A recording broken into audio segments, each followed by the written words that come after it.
Hi hello ನಮಸ್ಕಾರ ಎಲ್ಲರಿಗೂ. ಕಲಾ ಮಾಹಿತಿ ಯೂಟ್ಯೂಬ್ ಚಾನಲ್ಗೆ ನಿಮ್ಗೆಲ್ಲರಿಗೂ ಪ್ರೀತಿಯ ಸುಸ್ವಾಗತ. ನಾವು ಇವತ್ತಿನ ಈ ಸಂಚಿಕೆಯಲ್ಲಿ ಸಿವಿಲ್ ಪೊಲೀಸ್ ಕಾನ್ಸ್ಟೇಬಲ್ ನಾನ್ HK ಮತ್ತು HK ನಡೆಸಿದಂತಹ ಪ್ರಶ್ನೆ ಪತ್ರಿಕೆಯನ್ನ ನಾವು ನೋಡ್ತಾ ಹೋಗೋಣ ವಿವರಣೆ ಸಮೇತವಾಗಿ. ಬನ್ನಿ ಹಾಗಾದ್ರೆ ಮೊದಲನೇ ಪ್ರಶ್ನೆ, ಯಾವ ನದಿಯನ್ನು ದಕ್ಷಿಣ ಗಂಗಾ ಎನ್ನುತ್ತಾರೆ ಅಂತೇಳಿ ಕೇಳಲಾಗಿದೆ. ಯಾವ ನದಿಯನ್ನ ದಕ್ಷಿಣ ಗಂಗಾ ಅಂತೇಳಿ ಕರೆಯಲಾಗ್ತದೆ. ಇದಕ್ಕೆ ಸರಿಯಾದ ಉತ್ತರ ಗೋದಾವರಿ. ಇದು ನೋಡಿ, ಕೀ ಆನ್ಸರ್ ಅಲ್ಲಿ ಗೋದಾವರಿ ಮತ್ತು ಕಾವೇರಿ ಎರಡನ್ನು ಕೂಡ ಆನ್ಸರ್ ಅನ್ನಾಗಿ ಪರಿಗಣಿಸಲಾಗಿತ್ತು.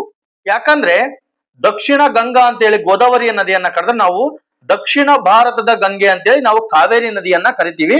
ಹಾಗಾಗಿ ಆಕ್ಷೇಪಣೆ ಸಲ್ಲಿಸಿದಂತಹ ಸಂದರ್ಭದಲ್ಲಿ ಎರಡನ್ನೂ ಉತ್ತರವನ್ನಾಗಿ ಕನ್ಸಿಡರ್ ಮಾಡಲಾಗಿತ್ತು. ಬನ್ನಿ ಹಾಗಾದ್ರೆ ಮುಂದಿನ ಪ್ರಶ್ನೆ, ಪಾಕ್ ಸ್ಟ್ರೈಟ್ ಅಥವಾ ಪಾಕ್ ಜಲಸಂಧಿ ಯಾವ ಎರಡು ದೇಶಗಳನ್ನ ಅದು ಪ್ರತ್ಯೇಕಿಸುತ್ತದೆ? ಇದು ಪದೇ ಪದೇ ಕೇಳಿದಂತಹ ಪ್ರಶ್ನೆಯಾಗಿದೆ. ನೋಡಿ, ಪಾಕ್ ಜಲಸಂಧಿಯು ಭಾರತದ ತಮಿಳುನಾಡಿನಿಂದ ಆಗ್ನೇಯ ಕರಾವಳಿ ದಿಕ್ಕಿನತ್ತ ಸಾಗಿ ಶ್ರೀಲಂಕಾ, ನೋಡಿ ಇಲ್ಲಿ ಅರ್ಥ ಆಗಿರ್ಬೋದು ಆನ್ಸರ್ ಏನಂತ, ಶ್ರೀಲಂಕಾದ ಕಡೆಗೆ ಅದು ಉತ್ತರ ಪ್ರಾಂತದ ನಡುವೆ ಇರುವಂತಹ ಒಂದು ಪ್ರಮುಖ ಜಲಮಾರ್ಗವಾಗಿದೆ ಇದೊಂದು. ಹಾಗಾಗಿ ಇದಕ್ಕೆ ಸರಿಯಾದ ಉತ್ತರ ಭಾರತ ಮತ್ತು ಶ್ರೀಲಂಕಾ ಇದಕ್ಕೆ ಸರಿಯಾದ ಉತ್ತರವಾಗುತ್ತೆ. ಮುಂದಿನ ಪ್ರಶ್ನೆ, ಕೊಟ್ಟಿರುವ ಹೇಳಿಕೆಗಳಲ್ಲಿ ಯಾವುದು ಸರಿ ಅಲ್ಲ? ನೋಡಿ, ನಾವು ಪ್ರಶ್ನೆಗಳನ್ನ ಓದುವಾಗ ಕೂಡ ಒಂದು ಗಮನದಲ್ಲಿ ಇಟ್ಕೊಳ್ಬೇಕಂತಹ ಅಂಶ ಏನಂದ್ರೆ ಕೊನೆಯವರೆಗೂ ಸಂಪೂರ್ಣವಾಗಿ ಅರ್ಥ ಮಾಡಿಕೊಂಡು ಆ ಪ್ರಶ್ನೆಯನ್ನ ನಾವು ನೋಡ್ತಾ ಹೋಗ್ಬೇಕು. ಯಾಕಂದ್ರೆ ನೋಡಿ, ಇಲ್ಲಿ ಸರಿ ಅಲ್ಲ ಅಂತ ಕೊಟ್ಟಿದ್ದಾರೆ, ಕೆಲವೊಮ್ಮೆ ಯಾವುದು ಸರಿ ಅಂತ ಕೊಡ್ತಾರೆ. ಹಾಗಾಗಿ ನೋಡಿ, ನೋಡ್ತಾ ಹೋಗೋಣ. ಬಂಧಿಸಿದ ವ್ಯಕ್ತಿಯನ್ನ 24 ಗಂಟೆಗಳಿಗಿಂತ ಜಾಸ್ತಿಯಾಗಿ ಬಂಧನದಲ್ಲಿ ಇಡಲಾಗುವುದಿಲ್ಲ, ಇದು ಸರಿ ಇದೆ. ಅರಿವಿನ ಅಪರಾಧ ಮಾಡುವ ವ್ಯಕ್ತಿಯನ್ನು ಬಂಧನ ವಾರೆಂಟ್ ಇಲ್ಲದೆ ಬಂಧಿಸಬಹುದು, ಇದು ಸರಿ ಇದೆ. ಅಸಾಧಾರಣ ಸಂದರ್ಭಗಳು ಇಲ್ಲದೆ ಇರುವಾಗ ಯಾವ ಮಹಿಳೆಯನ್ನು ಸೂರ್ಯಾಸ್ತಮ ನಂತರ ಹಾಗೂ ಸೂರ್ಯೋದಯದ ಮೊದಲು ಬಂಧಿಸಲಾಗುವುದಿಲ್ಲ ಅಂತೇಳಿ ಇದು ಕೊಡಲಾಗಿದೆ. ಇದು ಕೂಡ ಸರಿಯಾಗಿದೆ. ಹಾಗಾದ್ರೆ ಆಯ್ಕೆ ಡಿ ಒಂದೇ ಉಳ್ಕೊಂಡ್ರದ್ ಇಲ್ಲಿಗೆ. ಹಾಗಾಗಿ ಮೂರನೇ ಪ್ರಶ್ನೆಗೆ ಆಯ್ಕೆ ಡಿ ಇದು ಸರಿ ಇಲ್ಲ. ಹಾಗಾಗಿ ಸರಿಯಾದ ಉತ್ತರ ಇದೇ ಆಗುತ್ತೆ. ಇದು ಸರಿ ಅಲ್ಲ ಅಂತ ಕೇಳಿದ್ರಲ್ಲ, ಹಾಗಾಗಿ ಈ 4ನೇ ಆಪ್ಷನ್ ಸರಿ ಅಲ್ಲ. ಬನ್ನಿ ಮುಂದಿನ ಪ್ರಶ್ನೆ ನೋಡ್ತಾ ಹೋಗೋಣ. ಚಂಡಮಾರುತವನ್ನು ಬೇರೆ ಬೇರೆ ದೇಶಗಳಲ್ಲಿ ಬೇರೆ ಬೇರೆ ಹೆಸರುಗಳಿಂದ ಕರೆಯಲಾಗುತ್ತೆ. ಕೆಳಗಿನ ಯಾವ ಜೋಡಿ ಸರಿಯಾಗಿ ಹೊಂದಿಕೆಯಾಗಿಲ್ಲ ಅಂತ ಹೇಳಿ ಕೇಳಿದ್ದಾರೆ. ಯಾವ ಜೋಡಿ ಸರಿಯಾಗಿ ಹೊಂದಿಕೆಯಾಗಿಲ್ಲ ಅಂತ ಕೇಳಿದರೆ ಸರಿಯಾದ ಉತ್ತರ ಆಸ್ಟ್ರೇಲಿಯಾ, ಇದು ವರ್ಲ್ ಪೂಲ್, ಇದು ಸರಿ ಆಗಿಲ್ಲ. ಹಾಗಾದ್ರೆ USA ಮತ್ತು ಮೆಕ್ಸಿಕೋದಲ್ಲಿ ಹರಿಕೇನ್ ಅಂತ ಕರೀತಾರೆ, ಅದಕ್ಕೆ ಚಂಡಮಾರುತಕ್ಕೆ. ಚೀನಾ ದೇಶದಲ್ಲಿ ಟೈಫೂನ್ ಅಂತ ಕರೀತಾರೆ, ಭಾರತದಲ್ಲಿ ಸೈಕ್ಲೋನ್ ಅಂತ ಕರೀತಾರೆ. ಆಸ್ಟ್ರೇಲಿಯಾದಲ್ಲಿ ವರ್ಲ್ ಪೂಲ್ ಅಂತ ಕರೆಯೋದಿಲ್ಲ, ಅದು ಸರಿಯಾಗಿ ಉತ್ತರ ಇದಾಗಿದೆ.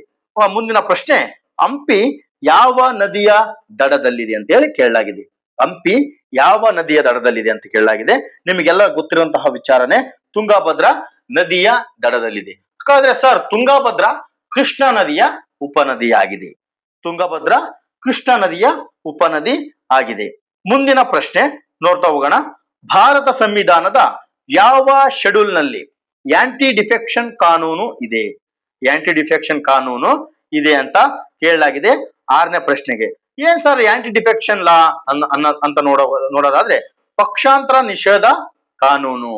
ಏನು ಪಕ್ಷಾಂತರ ನಿಷೇಧ ಕಾನೂನು. ಸರ್, ಏನ್ ಪಕ್ಷಾಂತರ ಅನ್ನೋದಾದ್ರೆ ನೋಡಿ, ಒಂದು ರಾಜಕೀಯ ಲಾಭಕ್ಕಾಗಿ ಅಥವಾ ಆಮಿಷಗಳಿಗೆ ಒಳಗಾಗಿ ಚುನಾಯಿತ ಪ್ರತಿನಿಧಿಗಳು ಪಕ್ಷಾಂತರ ಮಾಡುವುದನ್ನು ನಾವು ತಡೆಯಲು ಭಾರತೀಯ ಸಂವಿಧಾನದ ಶೆಡ್ಯೂಲ್ 10ನೇ ಶೆಡ್ಯೂಲ್ ನಲ್ಲಿ, ನೋಡಿ ಸರಿಯಾದ ಉತ್ತರ 10ನೇ ಶೆಡ್ಯೂಲ್ ನಲ್ಲಿ ಪಕ್ಷಾಂತರ ನಿಷೇಧ ಕಾಯ್ದೆಯನ್ನ ಅಂದ್ರೆ ಆಂಟಿ ಡಿಫೆಕ್ಷನ್ ಲಾ ಅನ್ನ ಸೇರಿಸಲಾಗಿದೆ 1985ರಲ್ಲಿ. ನೋಡಿ ಸರ್, ಯಾವಾಗ ಈ ಕಾನೂನು ಜಾರಿ ಬಂತು ಅನ್ನೋದಾದ್ರೆ 1985ರಲ್ಲಿ 52ನೇ ತಿದ್ದುಪಡಿ ಮೂಲಕ ಆ ಸಂದರ್ಭದಲ್ಲಿ ಇದ್ದಂತಹ ರಾಜೀವ್ ಗಾಂಧಿ ಅವ್ರ ಸರ್ಕಾರ ಈ ಕಾಯ್ದೆಯನ್ನ ಜಾರಿಗೆ ತರಲಕತ್ತಿ. ಮುಂದಿನ ಪ್ರಶ್ನೆ ನೋಡಿ, ಇದು ಕೂಡ ಇಂಪಾರ್ಟೆಂಟ್. ಭಾರತ ಸಂವಿಧಾನದ ಯಾವ ಆರ್ಟಿಕಲ್ ನಲ್ಲಿ ಸಿಟಿಜನ್ಶಿಪ್, ನೋಡಿ ಸಿಟಿಜನ್ಶಿಪ್ ಅಂದ್ರೆ ಪೌರತ್ವ ಕಾನೂನು, ಸಿಟಿಜನ್ಶಿಪ್ ಬಗ್ಗೆ ಇದೆ ಅನ್ನತ್ತ ಕೇಳಲಾಗಿದೆ. ಇದಕ್ಕೆ ಸರಿಯಾದ ಉತ್ತರ ಆರ್ಟಿಕಲ್ 5. ಆರ್ಟಿಕಲ್ 5ರಲ್ಲಿ ಸಾಮಾನ್ಯವಾಗಿ ಭಾರತೀಯ ಸಂವಿಧಾನದ ಮೂಲಭೂತ ಏನು ಪೌರತ್ವ ಕಾನೂನು ಇದೆಯೋ ಅದ್ರ ಬಗ್ಗೆ ಒಂದು ರಕ್ಷಣಾ ಷರತ್ತನ್ನ ಸೂಚಿಸ್ತತಿ. ಹಾಗಾಗಿ 5ನೇ ವಿಧಿಯು ಇದಕ್ಕೆ ಸಂಬಂಧಿಸಿದ್ದಾಗಿದೆ. ಮುಂದಿನ ಪ್ರಶ್ನೆ 8ನೇ ಪ್ರಶ್ನೆ. ಇತ್ತೀಚೆಗೆ ಭಾರತ ಸಂವಿಧಾನದಿಂದ ಜಮ್ಮು ಕಾಶ್ಮೀರಕ್ಕೆ ವಿಶೇಷ ಸ್ಥಾನಮಾನ ಕೊಟ್ಟ ಆರ್ಟಿಕಲ್ ಅನ್ನ ತೆಗೆದಿದೆ. ಈ ಆರ್ಟಿಕಲ್ ಡ್ಯಾಶ್ ಅಲ್ಲಿ ಇದೆ ಅಂತೇಳಿ 8ನೇ ಪ್ರಶ್ನೆನ ಕೇಳಿದರೆ, ನಿಮ್ಗೆಲ್ಲ ಗೊತ್ತಿರುವ ಹಾಗೆ 370ನೇ ವಿಧಿಯನ್ನ ನಾವು ಏನು ಜಮ್ಮು ಕಾಶ್ಮೀರಕ್ಕೆ ವಿಶೇಷ ಒಂದು ಸ್ಥಾನಮಾನವನ್ನ ಕೊಟ್ಟಿದಂತಹ ವಿಧಿಯಾಗಿತ್ತು. ಇದನ್ನ ಇತ್ತೀಚಿನ ದಿನಗಳಲ್ಲಿ ತೆಗೆದುಹಾಕಲಾಗಿತ್ತು. 9ನೇ ಪ್ರಶ್ನೆ. ನಮ್ಮ ರಾಜ್ಯ ಅಥವಾ ದೇಶವು ಉಚಿತ ಮತ್ತು ಕಡ್ಡಾಯ ಶಿಕ್ಷಣವನ್ನ ಎಲ್ಲಾ ವಯಸ್ಸಿನ, ನೋಡಿ ಎಲ್ಲಾ ವಯಸ್ಸಿನ ಅಂದ್ರೆ ಎಲ್ಲಾ ಡಾಶ್ ವಯಸ್ಸಿನ ಮಕ್ಕಳಿಗೆ ಒದಗಿಸುತ್ತದೆ. ಯಾವ ವಯಸ್ಸಿನ ಮಕ್ಕಳಿಗೆ ಒದಗಿಸುತ್ತದೆ ಅಂತೇಳಿ ಪ್ರಶ್ನೆ ಕೇಳಲಾಗಿದೆ.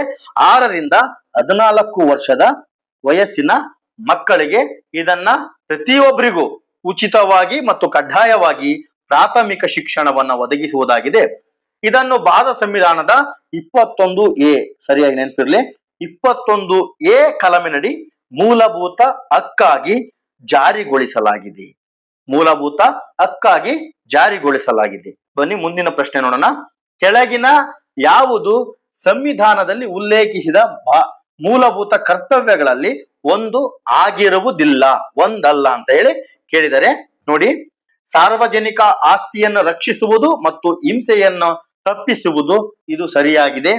ಚುನಾವಣೆಯಲ್ಲಿ ಮತ ಚಲಾಯಿಸುವುದು ಇದು ತಪ್ಪು. ನೋಡಿ ಚುನಾವಣೆಯಲ್ಲಿ ಮತ ಚಲಾಯಿಸುವುದು ಇದು ಒಂದು ಮೂಲಭೂತ ಕರ್ತವ್ಯ ಆಗಿರುವುದಿಲ್ಲ. ನಮ್ಮ ಸಂಯೋಜಿತ ಸಂಸ್ಕೃತಿಯ ಶ್ರೀಮಂತ ಪರಂಪರೆಯನ್ನು ಮೌಲ್ಯೀಕರಿಸಿ ಗೌರವಿಸುವುದು ಮತ್ತು ಸಂರಕ್ಷಿಸುವುದು ಇದು ಸರಿ ಇದೆ. ವೈಜ್ಞಾನಿಕ ಮನೋಭಾವವನ್ನ, ಪರಸ್ಪರ ವೈಜ್ಞಾನಿಕ ಮನೋಭಾವವನ್ನ ಬೆಳೆಸುವುದು ಕೂಡ ಸರಿಯಾಗಿದೆ. ಆದರೆ ಚುನಾವಣೆಯಲ್ಲಿ ಮತ ಚಲಾಯಿಸುವುದು ಮೂಲಭೂತ, ಅದು ಕರ್ತವ್ಯ ಆಗಿರುವುದಿಲ್ಲ. ನೋಡಿ ಮುಂದಿನ ಪ್ರಶ್ನೆ ಬಹಳ ಇಂಪಾರ್ಟೆಂಟ್. ಸರ್ ಏನ್ ಇಂಪಾರ್ಟೆಂಟ್ ಅನ್ನೋದಾದ್ರೆ, ನೋಡಿ ಬೇಸಿಕ್ ಸ್ಟ್ರಕ್ಚರ್ ಆಫ್ ಕಾನ್ಸ್ಟಿಟ್ಯೂಷನ್, ನೋಡಿ 1973ರಲ್ಲಿ ಇದು ಜಾರಿಗೆ ಬರ್ತತಿ. 1973ರಲ್ಲಿ ಕೇಶವಾನಂದ ಭಾರತಿ ವರ್ಸಸ್ ಕೇರಳ ಸರ್ಕಾರ ಈ ಕೇಸಿನಲ್ಲಿ ಪ್ರಸಿದ್ಧ ಬೋಧನೆ ಬೇಸಿಕ್ ಸ್ಟ್ರಕ್ಚರ್ ಆಫ್ ಕಾನ್ಸ್ಟಿಟ್ಯೂಷನ್ ಅನ್ನು ಭಾರತ ಸುಪ್ರೀಂ ಕೋರ್ಟ್ ಈ ಕೇಸ್ನಲ್ಲಿ ವಿಸ್ತರಿಸಲಾಗ್ತದೆ. ಇದಕ್ಕೆ ಸರಿಯಾದ ಉತ್ತರ ಕೇಶವಾನಂದ ಭಾರತಿ. ಐತಿಹಾಸಿಕ 73 ಮತ್ತು 74ನೇ ಅಮೆಂಡ್ಮೆಂಟ್ ಆಕ್ಟ್ ಡ್ಯಾಶ್ಗೆ ಸಂಬಂಧಿಸಿದೆ ಅಂತೇಳಿ ಕೇಳಿದ್ದಾರೆ. 73 ಮತ್ತು 74ನೇ ಅಮೆಂಡ್ಮೆಂಟ್ ಸ್ಥಳೀಯ ಸರ್ಕಾರ, ನಿಮ್ಗೆ ಗೊತ್ತಿರಬಹುದು, ಸ್ಥಳೀಯ ಸರ್ಕಾರ ಪಂಚಾಯತ್ಗಳಾಗಿರ್ಬಹುದು, ಮುನ್ಸಿಪಾಲಿಟಿಗಳಾಗಿರ್ಬಹುದು, ಇದಕ್ಕೆ ಸಂಬಂಧಪಟ್ಟಂತೆ ಇದು ಸ್ಥಳೀಯ ಸರ್ಕಾರಕ್ಕೆ ಸಂಬಂಧಿಸಿದೆ. ಇದು ನಿಮಗೆ ಸರಿಯಾಗಿ ನೆನಪಿರಲಿ. ಮುಂದಿನ ಪ್ರಶ್ನೆ ನೋಡಿ, ಅಗತ್ಯವಾದ ಕನಿಷ್ಠ ವಯಸ್ಸಿಗೆ ಸಂಬಂಧಿಸಿದಂತೆ ಇವುಗಳಲ್ಲಿ ಯಾವುದು ಸರಿ ಇಲ್ಲ. ನೋಡಿ ಯಾವುದು ಸರಿ ಇಲ್ಲ ಅಂತ ಕೇಳಿದರೆ, ಲೋಕಸಭೆಯ ಸದಸ್ಯ 25 ವರ್ಷ ಸರಿ ಇದೆ. ರಾಜ್ಯಸಭೆಯ ಸದಸ್ಯ ಇದು 25 ವರ್ಷ ಸರಿ ಇದೆ.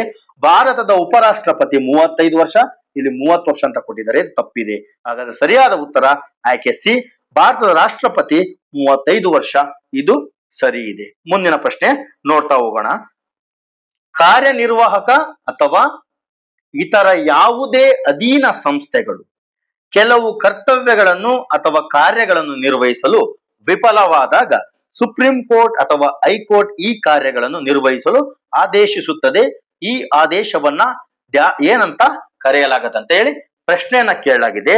ನೋಡಿ ಇಷ್ಟು ದೊಡ್ಡ ಪ್ರಶ್ನೆನ ಕೇಳಿದಲ್ಲ, ಇದು ಅರ್ಥ ಮಾಡ್ಕೊಂಡ್ಬಿಟ್ರೆ ಒಂದೇ ಆದೇಶ, ಮ್ಯಾಂಡಮಸ್. ಇದಕ್ಕೆ ಸರಿಯಾದ ಉತ್ತರ ಮ್ಯಾಂಡಮಸ್. ಕರ್ತವ್ಯವನ್ನ ನಿರ್ವಹಿಸಿ ಅಂತ ಹೇಳಿ ಸೂಚನೆ ಕೊಡುವಂತದ್ದು ಇದು ಮ್ಯಾಂಡಮಸ್, ಇದಕ್ಕೆ ಸರಿಯಾದ ಉತ್ತರ.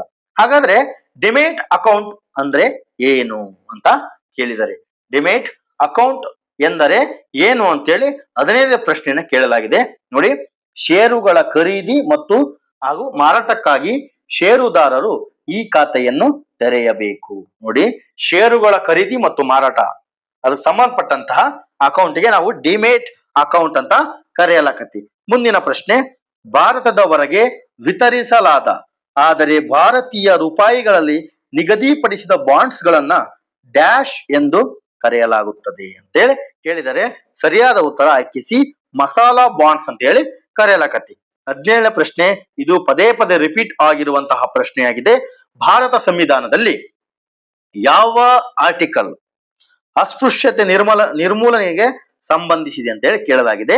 ಆಯ್ಕೆ ಸಿ 17ನೇ ಆರ್ಟಿಕಲ್ ಇದಕ್ಕೆ ಸಂಬಂಧಿಸಿದೆ.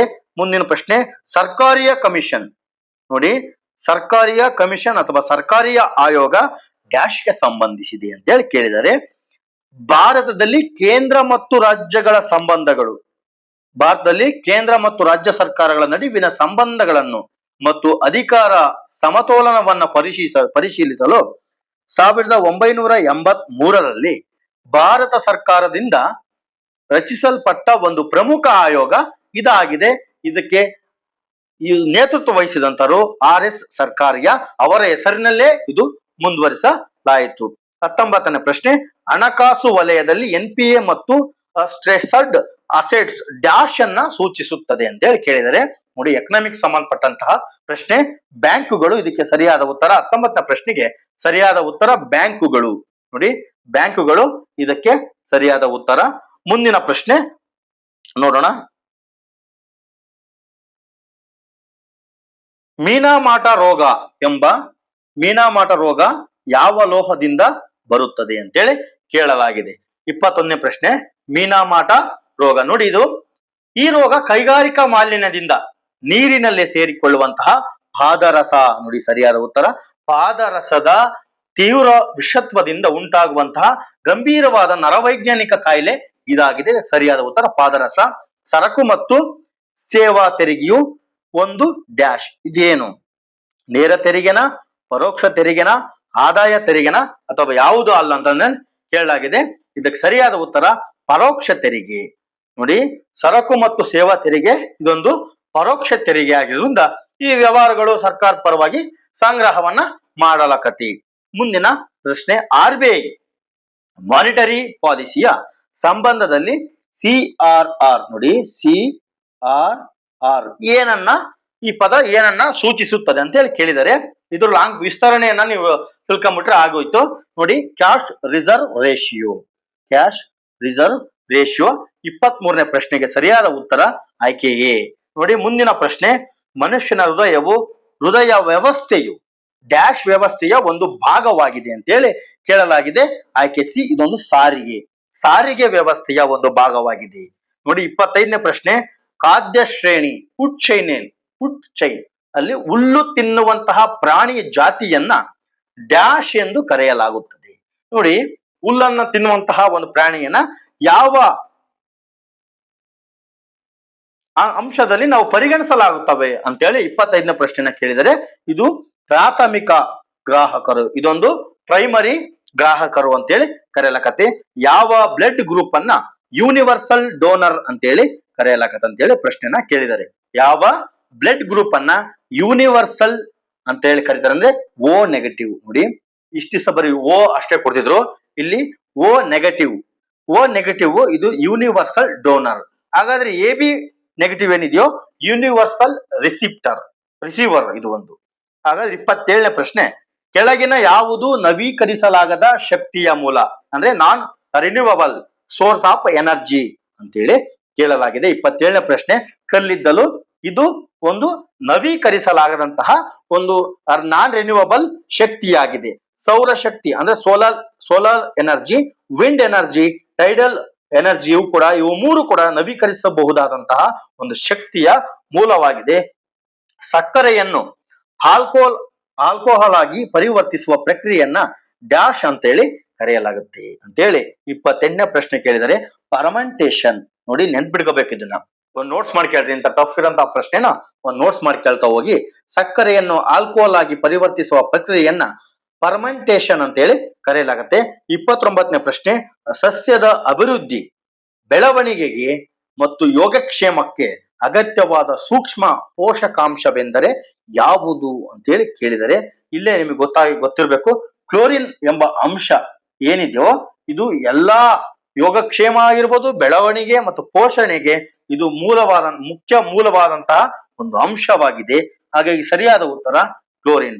ಮುಂದಿನ ಪ್ರಶ್ನೆ, ಭಾರತದಲ್ಲಿ ಚಿಲ್ಲರೆ ಪಾವತಿ ಮತ್ತು ತೀರುವೆ ಅಥವಾ ವಸಾಹತು ವ್ಯವಸ್ಥೆಗಳಿಗಾಗಿ ಸಂಯೋಜಿಸಲ್ಪಟ್ಟ ಸಂಸ್ಥೆ ಯಾವುದು ಅಂತೇಳಿ ಕೇಳಲಾಗಿದೆ. HSC NPCI ಇದೊಂದು ಸಂಸ್ಥೆ ಇದಾಗಿದೆ. ಇದು ಜಾರ್ಜ್ ಫ್ಲಾಯ್ಡ್, ಇದು ಕರೆಂಟ್ ಅಫೇರ್ಸ್ ನೋಡಿ.